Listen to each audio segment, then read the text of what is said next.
We might as well start with Meghan Markle. She's your problem now. She lives with you. I should have actually, before you came on stage, said, like, the Queen of Mean, Maureen Callahan. And I want people to call me the monarch of media.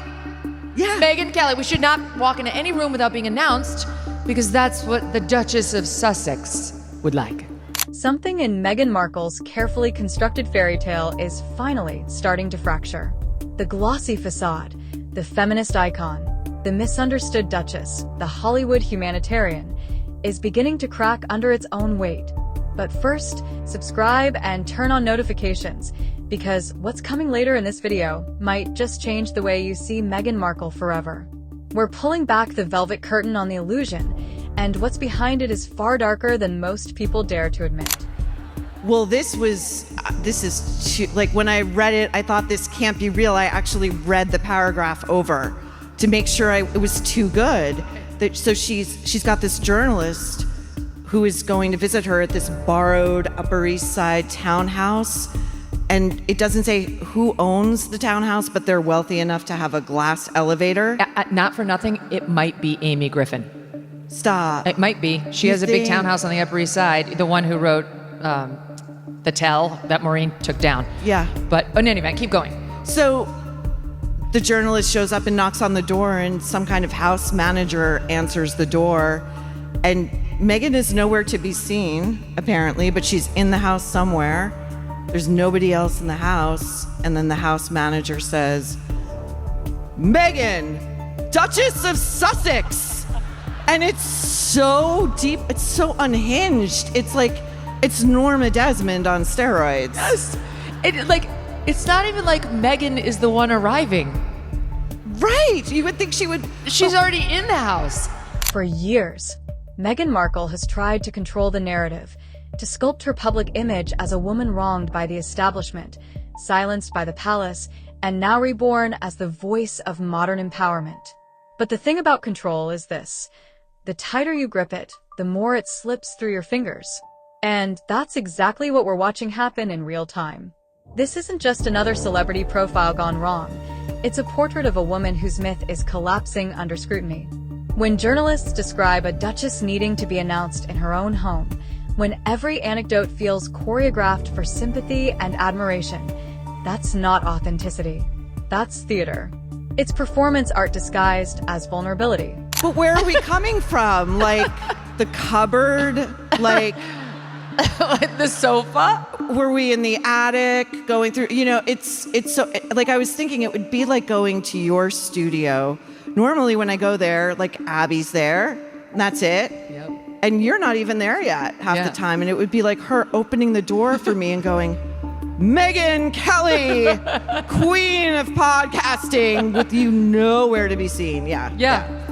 I actually pulled her Harper's Bazaar article. We talked about it the other day a little bit with Link, but I thought there was more gold to be mined here.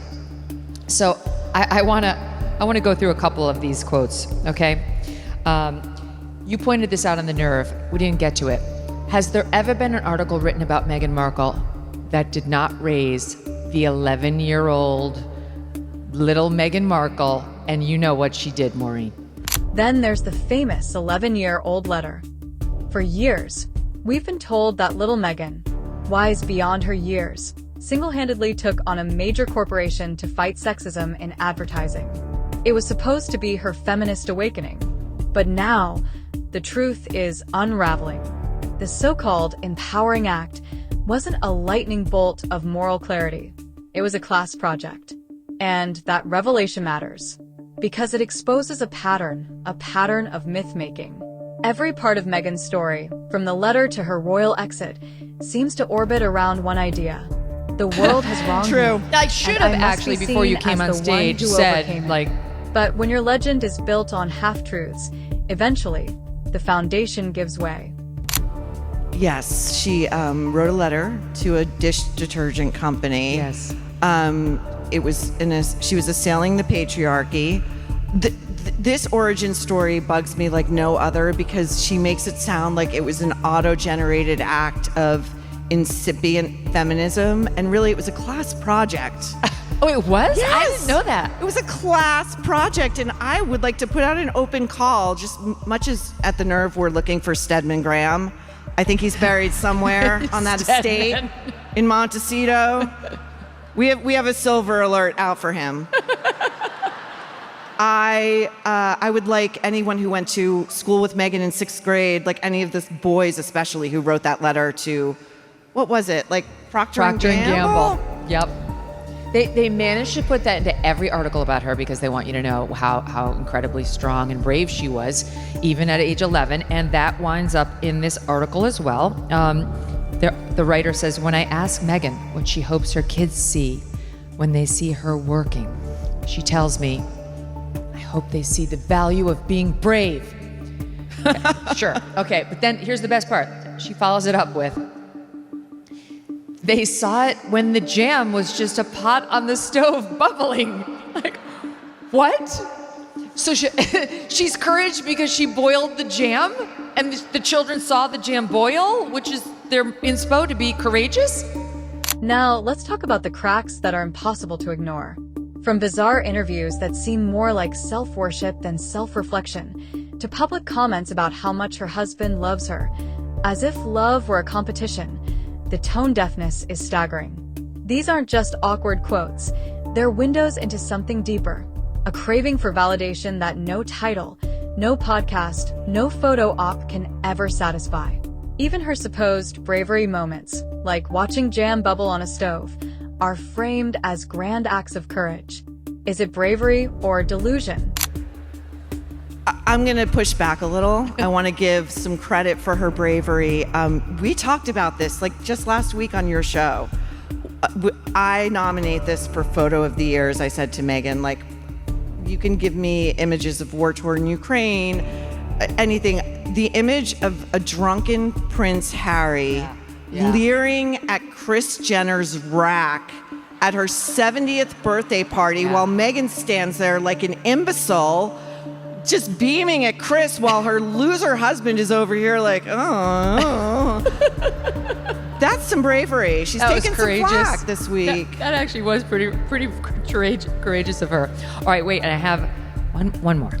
Okay. This is bizarre.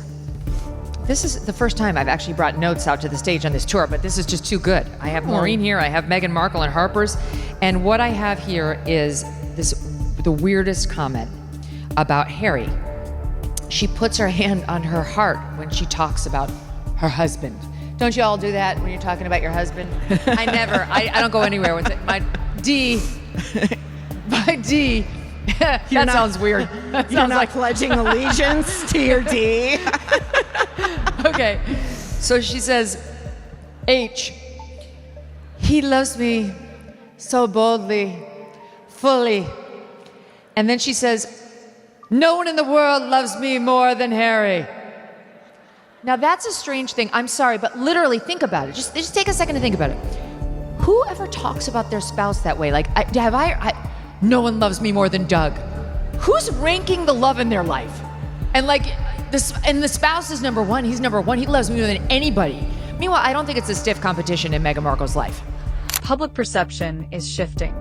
People who once championed her as a symbol of strength are beginning to question what's real and what's rehearsed. The very media she once used to tell her story is now dissecting it piece by piece. And here's the irony. Meghan Markle, who once said she was silenced, now cannot stop talking, and yet every word seems to make the silence louder.